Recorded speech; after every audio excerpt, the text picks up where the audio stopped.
Chaque jour, Charles et Carole vous présentent la leçon de l'école du sabbat.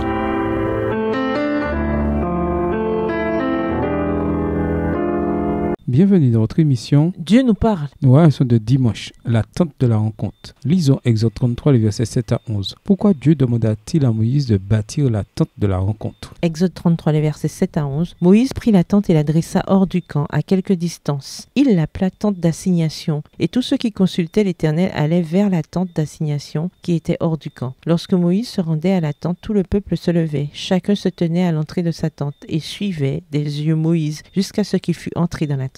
Et lorsque Moïse était entré dans la tente, la colonne de nuée descendait et s'arrêtait à l'entrée de la tente. Et l'Éternel parlait avec Moïse. Tout le peuple voyait la colonne de nuée qui s'arrêtait à l'entrée de la tente. Tout le peuple se levait et se prosternait à l'entrée de la tente. L'Éternel parlait avec Moïse face à face, comme un homme parle à son ami. Puis Moïse retournait au camp. Mais son jeune serviteur Josué, fils de Nun, ne sortait pas du milieu de la tente. Ne confondons pas la tente de la rencontre située à l'extérieur du camp israélite et le tabernacle qui fut construit plus tard, au centre du camp cette fois. Nous ignorons à quelle fréquence Moïse consultait Dieu dans la tente de la rencontre. Mais nous savons une chose, une grande amitié en découla. Le Seigneur parlait à Moïse face à face, comme un homme parle à son ami. Exode 33, verset 11. Un ami, c'est quelqu'un avec qui l'on peut discuter de tout, en sachant qu'il ne révélera jamais rien à quiconque. Un ami, c'est l'une des choses les plus agréables qu'on puisse avoir. Et c'est aussi l'une des meilleures personnes que nous pouvons être. Comme le rapporte Exode 19 à 34, l'histoire de Moïse nous apprend beaucoup sur la manière dont Dieu transforme nos vies. Comment Dieu a-t-il construit sa relation avec ce dirigeant remarquable? Quand on étudie la vie de Moïse, on voit comment il a grandi dans sa connaissance. Non seulement de la puissance de Dieu, mais aussi de son amour et de son caractère. C'est un élément crucial de la relation avec Dieu. Avant d'arriver au Mont Sinaï, Dieu emploie Moïse avec puissance, tout en le préparant à un rôle de leadership tout particulier. À Madian, alors qu'il s'occupait des moutons, Moïse écrivit 2 livres sous l'inspiration, Job et Genèse. Puis, lors de l'événement du buisson ardent, Dieu l'appela à faire sortir Israël d'Égypte. Il vit la défaite des dieux égyptiens et la mer Rouge engloutir la puissante armée égyptienne. Durant de nombreuses semaines, il observa comment Dieu conduisait Israël de l'Égypte au Sinaï. Il redescendit de la montagne le visage brillant, après quoi il conduisit Israël pendant encore 39 années jusqu'au seuil de la terre promise. Le message biblique dit que Moïse était un serviteur fidèle de Dieu. Deutéronome 34, verset 5,